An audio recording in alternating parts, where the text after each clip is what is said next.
et bienvenue dans Milkshaker, le podcast qui est dédié à l'allaitement. Milkshaker car en 2020, j'ai décidé qu'ici, on allait agiter les idées reçues qui font la vie dure aux mamans allaitantes. Je commence par me présenter, je suis Charlotte Bergerot-Palisco, je suis ostéopathe de formation. J'accompagne entre autres quotidiennement les mères dans leur allaitement en libérant avec mes petites mains les tensions de leur bébé qui ne téteraient pas tout à fait correctement. Je suis également formatrice en ostéopathie pédiatrique et sur le sujet spécifique des troubles de la succion des nourrissons et podcasteuse à mes heures pas si perdues. Enfin, je suis surtout la maman de 2 enfants, l'un allaité 1 année et l'autre est en train de téter au moment où j'enregistre cette intro. Ici, tu écouteras des témoignages autour de l'allaitement, des vécus tous différents mais essentiels à recueillir pour apprendre de l'expérience des autres, pour se repérer, s'identifier parfois, déculpabiliser aussi mais surtout assurer la transmission nécessaire pour normaliser et même banaliser ce qui devrait l'être, nourrir son bébé, bambin, si on le souhaite, comme on le souhaite, et le temps que la dyade, comme on l'appelle, mère-enfant, le désire. Et ce n'est pas tout, car si l'allaitement était facile, ça se saurait.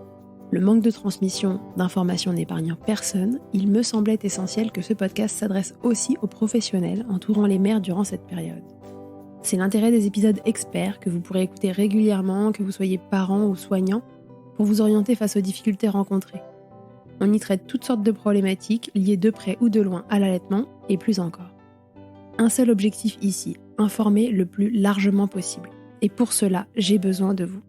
Dès qu'un épisode vous a plu, aidez-moi en le faisant voyager pour qu'il arrive dans chaque oreille qui peut en bénéficier. Via le bouche à oreille, sur les réseaux, ou encore en laissant des étoiles et commentaires sur votre plateforme d'écoute, vous n'imaginez pas à quel point c'est précieux, alors merci d'avance si vous prenez 1 minute pour faire vivre ce projet. Et maintenant, place à l'épisode. Ça y est, il est venu le temps de raconter l'allaitement qui démarre écoutez, immédiatement dans la salle de naissance. La petite, je vous le disais, a eu besoin d'être un petit peu frictionnée, etc. Moi, je sors de l'eau, on fait la délivrance du placenta qui arrive assez vite, mais j'ai vraiment mal au bassin. Elle appuyait pas au bon endroit et mon bassin s'en souvient. À ce moment-là, il s'en souvient même tant que je suis allongée sur le lit de naissance, là, qui est dans la salle nature, sur ce gros matelas. Je suis sur le dos, mais je peux pas poser mon bassin sur ce lit tant il est sidéré, en fait, par ce qui vient de se passer. Donc, j'ai les jambes repliées, j'appuie sur mes pieds, vous voyez, je suis un peu en mode pont, quoi. Alors, pas un pont complet, mais j'ai les fesses soulevées. Je suis pas très confortable. Je semi-pose mon bassin le temps de la délivrance du placenta, mais j'ai vraiment mal à ce moment-là. Et d'ailleurs, je n'arrête pas de le dire. Je dis là, mon bassin, il me fait mal et tout ça. Et donc, on me met pas tout de suite la petite sur moi. Elle est frictionnée de son côté. Je me souviens que mon conjoint s'est préparé de son côté pour faire un peu de peau à peau avec elle. Et puis bon, finalement, le temps qu'il finisse de la frictionner, de la préparer, etc. Enfin, de la préparer. Surtout de la frictionner, puisqu'elle est arrivée sur moi, elle n'était pas du tout habillée. Bon, finalement, elle arrive sur moi. Donc je la regarde un peu. Moi, pour mes 2 accouchements, les histoires de pure bliss n'existent pas. Je les aime pas au premier regard. Je crois que je les aime déjà pendant la grossesse et puis ils arrivent et puis bon, je sais pas, on vient tellement de vivre un truc étrange qu'il me faut le temps un peu pour atterrir. Donc voilà, je la regarde, je vous disais, elle ressemble beaucoup à mon fils, donc c'est assez étrange au premier abord. Puis il sent bien que mal de poser ce bassin sur le tapis, ça marche pas. Et franchement, ça a duré une bonne heure. Malgré tout, je crois que j'essaie de la mettre au sein dans ce laps de temps-là. Même si je suis pas du tout confort, j'arrive quand même au bout d'un moment à trouver un peu d'apaisement et à le déposer légèrement sur le matelas. Et puis très rapidement, on va lui proposer le sein. Je crois qu'elle galère un tout petit peu à l'attraper, mais en tout cas, bon, je la pose au sein, elle finit par le choper, ça me fait pas mal. Je sais pas si elle tète bien ou si elle tète pas bien à ce moment-là, j'en sais rien. En tout cas, je me dis: «Elle me fait pas mal», c'est déjà ça de gagner. Quand je connais les histoires d'allaitement, des gens que je peux suivre au cabinet, je me dis que c'est déjà, une petite étape, de passer, qu'elle va peut-être pas m'éclater, les 2 mamelons tout de suite. Donc très bien et puis on va passer un bon moment comme ça, dans la salle de naissance, entre elle qui tète ou qui tète pas, qui dort un peu, moi qui me repose, qui remange un peu parce que la faim, revient. Les gens qui me connaissent dans la vie de tous les jours savent que je mange tout le temps. Et donc voilà, je mange des tartines de guacamole, je bois ma menthe à l'eau, ça ne s'arrêtera plus. Et qu'est-ce que je mange d'autre? Ouais, je finis les energy balls que j'avais fait avant de enfin, on les a pas fait en forme de ball, mais peu importe, c'est le même principe, vous savez, mélange de noix et cetera, de fruits secs et tout ça. Et voilà, je pense que c'est ça qui se passe dans cette salle d'accouchement dans laquelle on reste un bon moment, parce qu'on mettra du temps à être remonté en chambre, parce qu'il y a beaucoup de monde qui est arrivé entre-temps à la maternité, donc on se rendra compte qu'on a eu beaucoup de chance d'arriver, au moment où on est arrivé et d'attraper tout de suite la salle nature, parce qu'après visiblement ça a été, un gros rush pour la mater. Et puis, on découvre tout doucement Roma. On surveille toujours là ces fameux saignements. Et puis une fois que la chambre est libre, on va nous transférer. Et puis c'est tout. On profite, ça dure un moment. Elsa reste encore un petit moment avec nous. Et puis je pense qu'on est remonté en chambre vers 16-17 heures, quoi. Vraiment en fin d'après-midi, ça a pris du temps. Une fois que je suis remontée en chambre, eh bien, je bénéficie des premiers conseils de chaque personne qui passe par là, de mettez-la au sein tous les je ne sais combien, oubliez pas de la faire téter la nuit, ou laissez-la dormir, ou on sait pas. Bon, bref, j'écoute pas trop, pour être honnête, puisque j'ai la chance d'être relativement assez informée sur l'allaitement. Donc je fais ma petite vie. Très rapidement, je vais quand même commencer à avoir quelques petites douleurs au mamelon. Je sens qu'elle serre la mâchoire et que voilà, ça pourrait bien m'abîmer un petit peu. Tout ça, mais bon, pour l'instant, c'est carrément supportable. La montée de lait n'est pas arrivée. J'ai encore les seins relativement souples. Et donc, on va passer en tout pile 48 heures à la maternité entre le moment de l'accouchement et le moment où on s'en va. Et pendant ces 48 heures-là, moi, je vais lui faire des petits mouvements que je sais faire de consultation d'ostéo parce que je sens qu'elle me serre déjà le mamelon et que ça commence à être un petit peu douloureux. Donc, je travaille au niveau de son palais, je travaille au niveau de sa mâchoire pour que ce soit confortable, en tout cas au maximum pour moi. Pendant ces 2 jours-là, franchement, il se passe pas grand-chose de plus, à vrai dire, parce que, voilà, je lui donne à téter régulièrement. J'ai pas connu ça pour mon grand, parce qu'il y avait vraiment eu 24 heures de décalage entre le moment où il est né et le moment où on a commencé les tétés. Mais ce que je vois par contre dans ces 48 heures-là, c'est qu'elle boit vraiment déjà bien pendant les tétés et on va pas avoir de problème de perte trop importante de poids. Moi, j'avais déjà pas mal de colostrum pendant la grossesse, comme à la première fois. Et donc, du coup, très rapidement, je vois que Roma, elle déglutit quand elle est au sein et que, bon, voilà, du coup, ça m'inquiète. Je suis pas du tout inquiète. Je sais très bien que la montée de lait, elle va arriver. J'ai franchement le périnée et le bassin en chou-fleur. Toi-même, tu sais.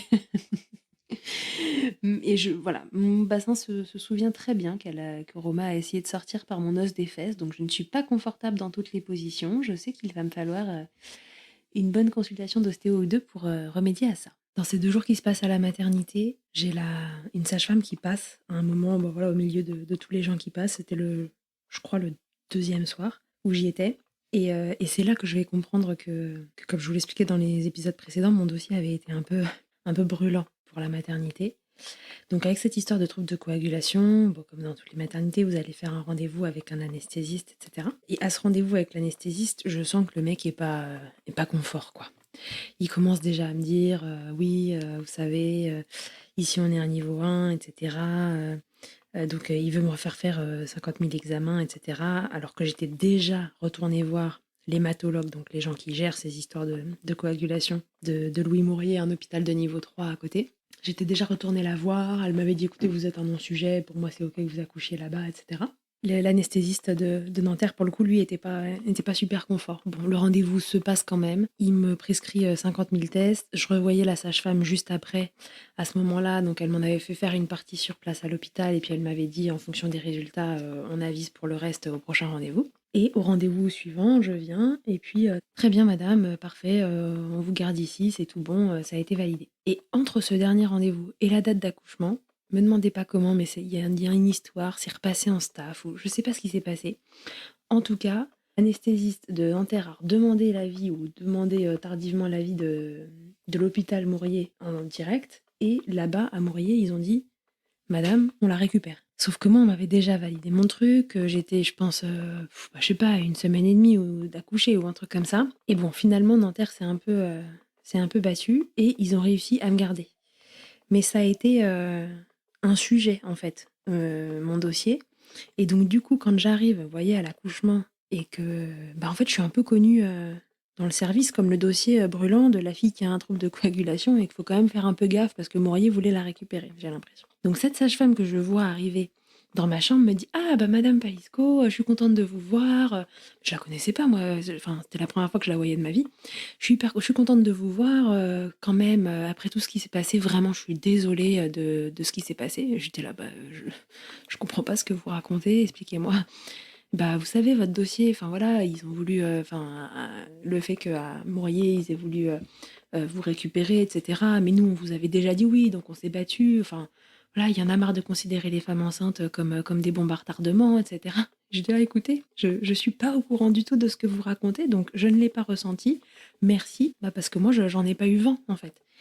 Mais quand j'y repense, c'est vrai qu'il y a quand même eu une certaine agitation pendant l'accouchement, au moment où j'ai pas ma perf, et après, au moment de la délivrance, est-ce qu'elle saigne pas trop, etc. Où plusieurs fois revient le avec vos antécédents ceci, avec vos antécédents cela, et voilà. Et quand j'y repense a posteriori, après le passage de cette sage-femme-là, je me dis qu'en effet, en fait, je les ai fait un peu flipper. Donc voilà, ça c'était l'anecdote pour dire que bah voilà, ce dossier et cette histoire de trouble de coagulation avait quand même été un sujet, et puis que finalement tout s'est très bien passé.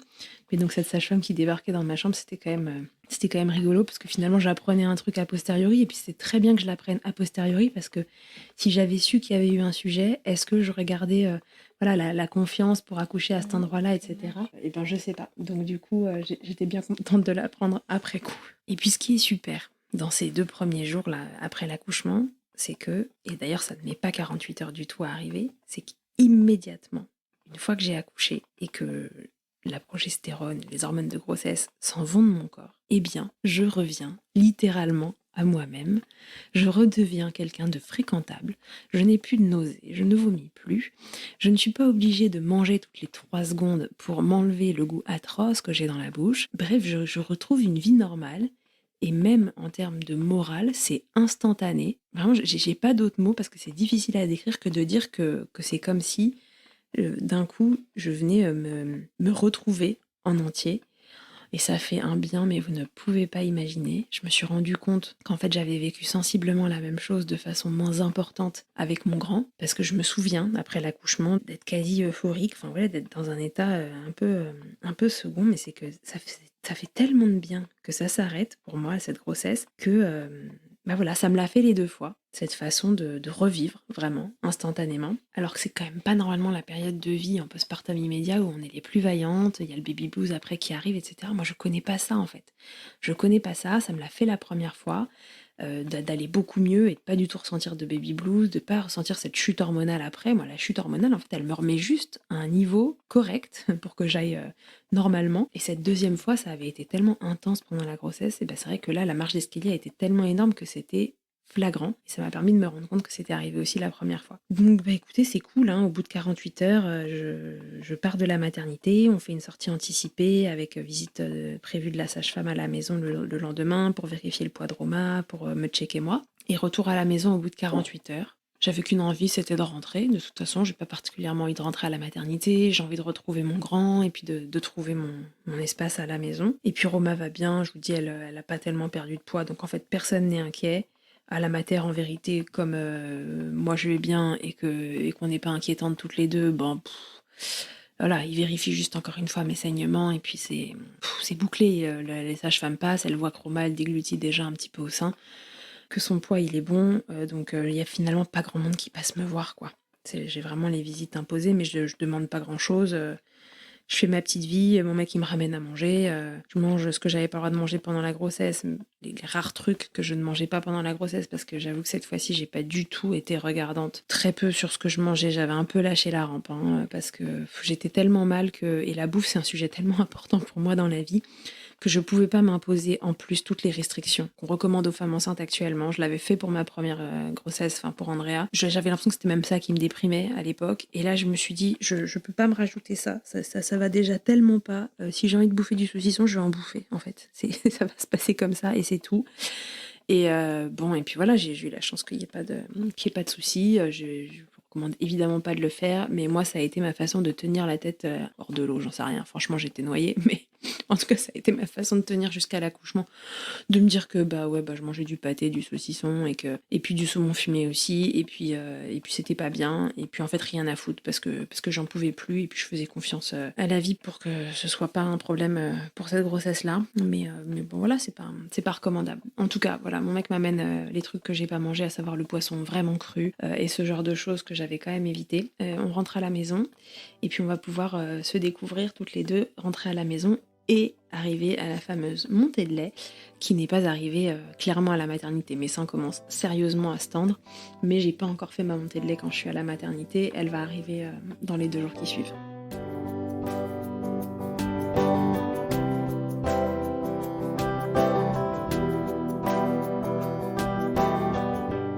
Et finalement, les problèmes arrivent un peu quand cette fameuse montée de lait arrive, une fois rentrée à la maison, parce que comme les 2 premières fois, parce qu'à la suite de la première grossesse, j'avais aussi fait une belle montée de lait, je l'ai fait vraiment de façon très importante, très douloureuse. Les seins sont hyper tendus, et là pour le coup, mes seins hyper tendus, cumulés à la succion de cette louloute qui serre un peu, et là j'ai un peu mal.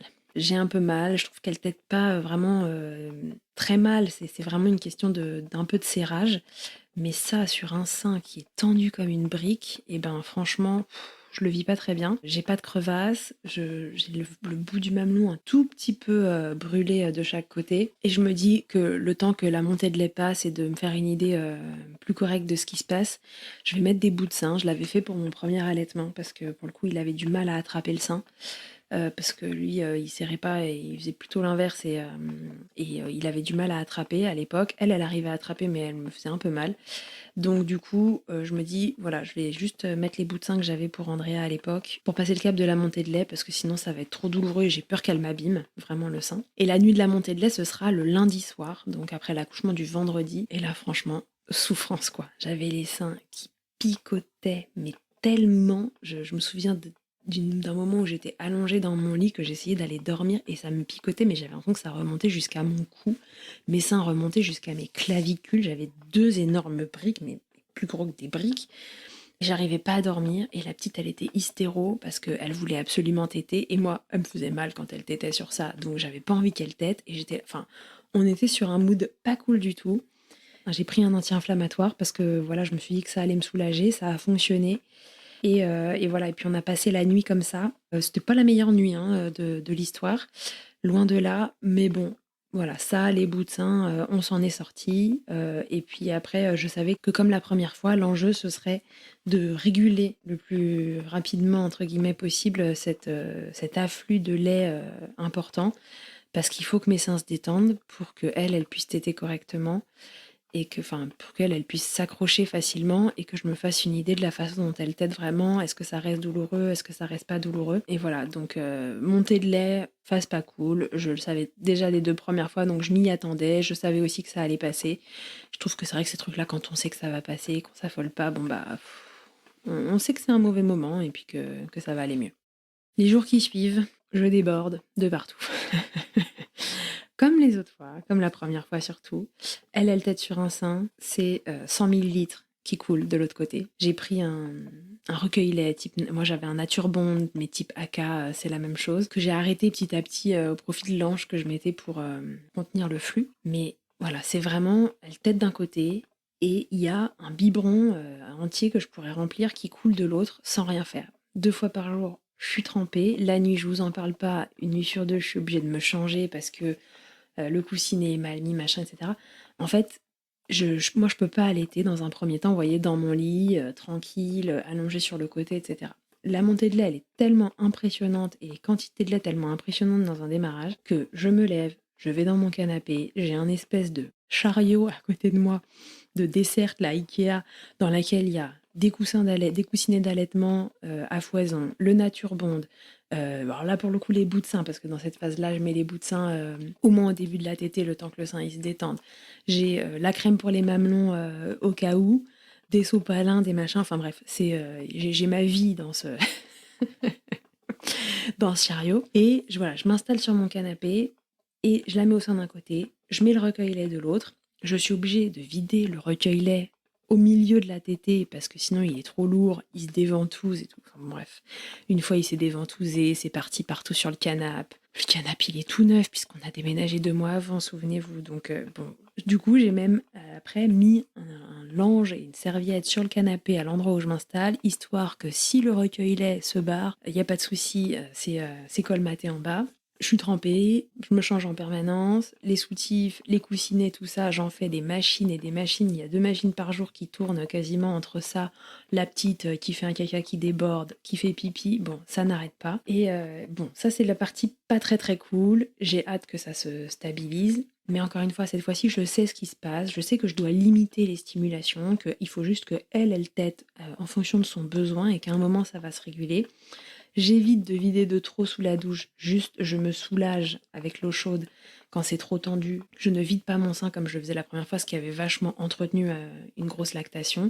Je fais pas de tire-lait, je fais pas de coque de recueil parce que je sais que ça stimule un peu aussi. Et même le Nature Bond qu'au début j'ai beaucoup utilisé, au bout d'un moment j'ai arrêté parce que je sentais que moi ça me stimulait trop le sein, parce que le fait de ventouser faisait quand même que j'avais l'impression de recueillir plus que si justement je mettais un coussinet d'allaitement. Le problème c'est que le coussinet d'allaitement c'était pas suffisant. Donc au démarrage je faisais ça et quand j'ai vu que les quantités elles diminuaient un peu, je suis passée au linge que je pliais en 10 là dans tous les sens et que je calais dans mon soutif pour absorber le flux sans pour autant trop stimuler. Et je patiente, j'attends que ça se mette au diapason de ses besoins et ça va prendre un petit peu de temps, je me souviens pas exactement parce que là je vous raconte ça, on est début février et j'ai plus exactement les souvenirs de tout et puis dans le moment, j'étais dans le rush, j'avais pas mon micro à côté de moi et je notais pas tout sur le moment. Donc en tout cas, on en est là, le début, c'est le débordement quoi.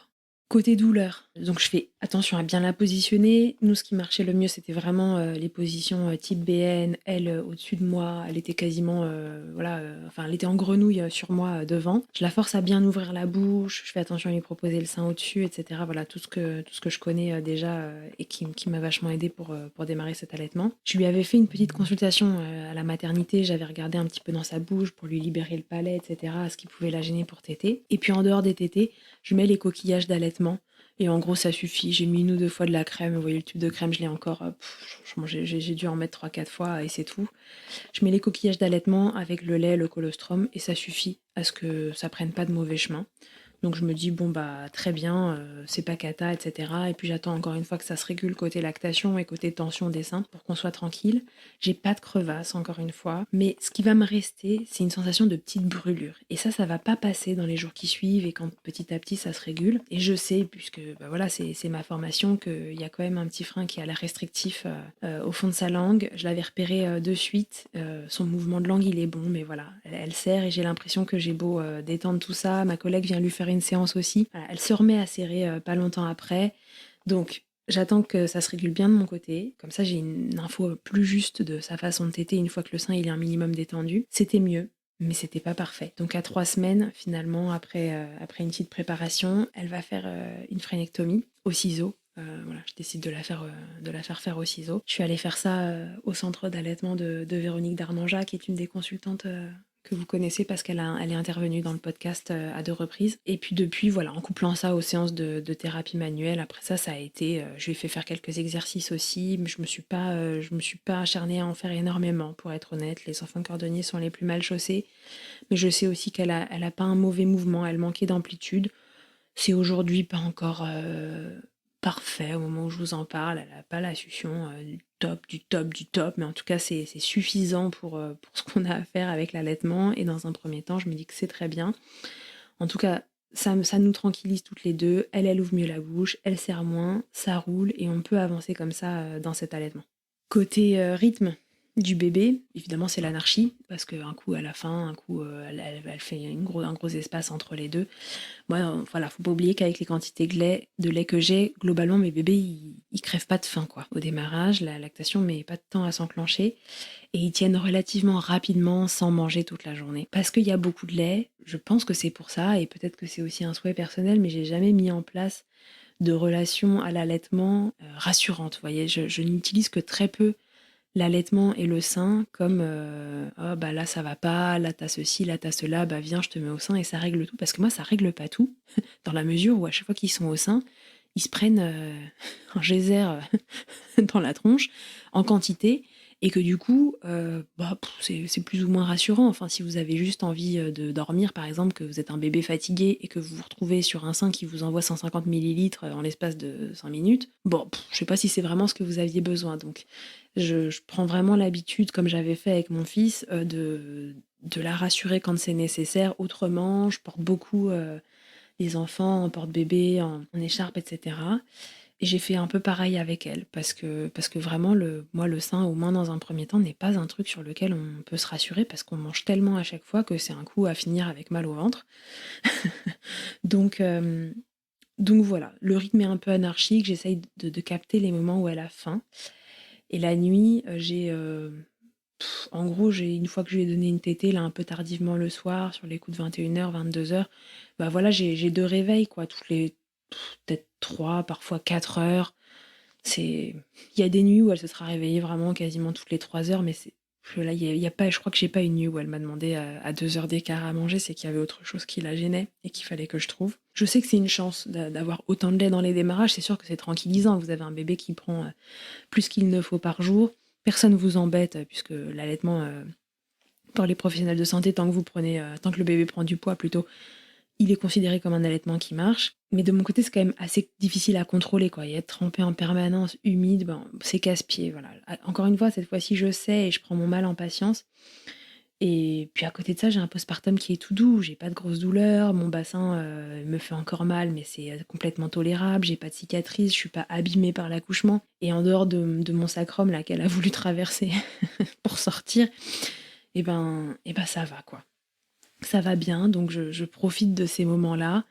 Et je sais que ça va se réguler, mais j'ai une petite pensée pour les moments pour lesquels ça dure dans le temps, cette hyperlactation là, enfin, ce démarrage fou, parce que vraiment c'est pas facile et vous allez pas allaiter à la terrasse d'un café avec ça, en fait, parce que vraiment ça coule de l'autre côté, vous êtes trempé tout le temps, faut se changer. Enfin, c'est l'allaitement, comme je disais dans l'épisode que j'avais enregistré pour raconter ma première histoire, c'est l'allaitement qui est socialement incompatible. Quand il y a quelqu'un qui arrive à la maison, vous n'avez pas envie d'avoir votre bébé d'un côté, le recueil-lait de l'autre, ça coule, machin, les deux mamelons à l'air. Enfin, moi, je sais que c'est un truc qui me dérange. Dans un premier temps, voilà, je suis un peu planquée chez moi, dans une grotte, il y a des gens qui passent me voir. En fonction des personnes que c'est, en effet, je cale mon recueil-lait si j'ai envie. Et puis sinon, je mets des langes et des langes et des langes pour éponger l'inondation. Et puis ça se passe bien, je profite à fond de ma louloute et de mon grand. Et c'est génial, c'est génial. Et puis je vous expliquerai aussi le rythme qu'on avait pour que moi je puisse avoir un postpartum sympa. Et ça a été une chance aussi.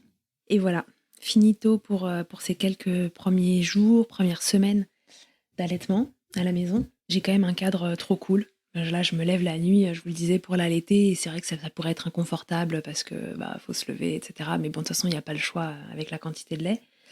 Mais j'ai quand même un cadre trop cool pour allaiter parce que quand je me mets dans mon canapé, dans la Méridienne, j'ai une vue Tour Eiffel. En fait, on n'est pas dans Paris, on est à l'extérieur, mais j'ai une vue sur la Tour Eiffel trop canon. Et donc du coup, je la vois briller, je calcule les horaires à laquelle elle est allumée, pas allumée, etc. C'est jamais la même chose d'ailleurs, je sais pas ce qu'ils font, je sais pas ce qu'ils Delgo fait avec cette Tour Eiffel. Mais en tout cas, elle n'est pas allumée de la même façon tous les jours, aux mêmes heures. Je sais j'ai pas réussi à établir le rythme de ce qui se passait. Toujours est-il que je la mets au sein, je regarde la Tour Eiffel, je regarde ma fille, je regarde la Tour Eiffel, je regarde ma fille, et je me dis, on est bien là, ouais, on est super bien. On est super bien toutes les deux. Je profite de ces moments, je sais que c'est hyper éphémère, qu'à la fois c'est très fatigant parce que c'est intense, c'est tellement récurrent les tétés à cet âge-là.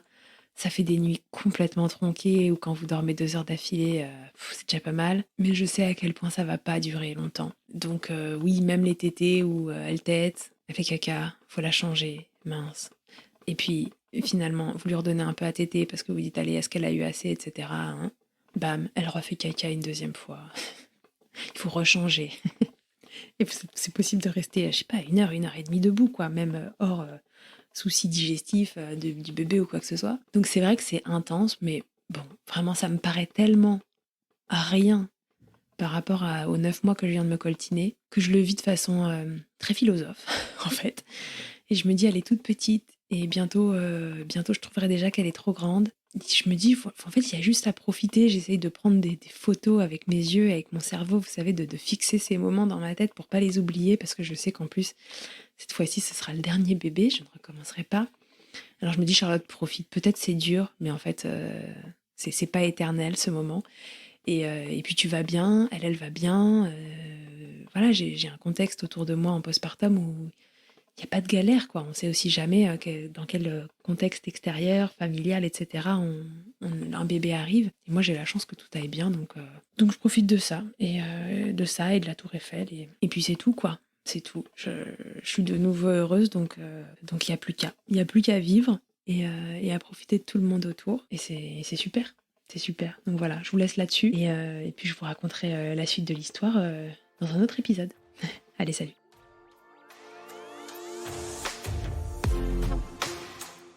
Un grand merci d'avoir écouté cet épisode jusqu'au bout. Je te le redis encore une fois, mais c'est si important. Si tu as aimé cet épisode, n'hésite surtout pas à le partager, à mettre une note ou des étoiles sur les plateformes d'écoute pour m'aider à le faire connaître. Déjà, ça me booste et ça me motive à continuer de créer ces contenus. Et surtout, ça permet à de nouvelles personnes d'être informées correctement sur l'allaitement. Pour échanger ou me faire un retour sur ce que tu as entendu, rendez-vous sur Instagram @milcheckerpodcast et je te répondrai avec plaisir. Pour rechercher un épisode, cette fois, une thématique, c'est sur le site internet milchecker.fr que ça se passe. Tu y trouveras tous les épisodes et un moteur de recherche pour t'orienter en fonction du sujet recherché. Pour me consulter, comme ostéopathe, ça se passe à Suresnes, dans le 92. La prise de rendez-vous, elle se fait sur Doctolib en tapant Charlotte Bergerot-Palisco. On se quitte, comme au premier jour, avec Emma et son titre Blinded, en collaboration avec Nemen.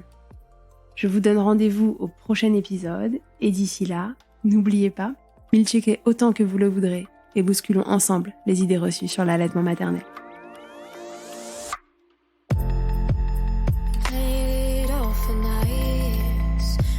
Long drive,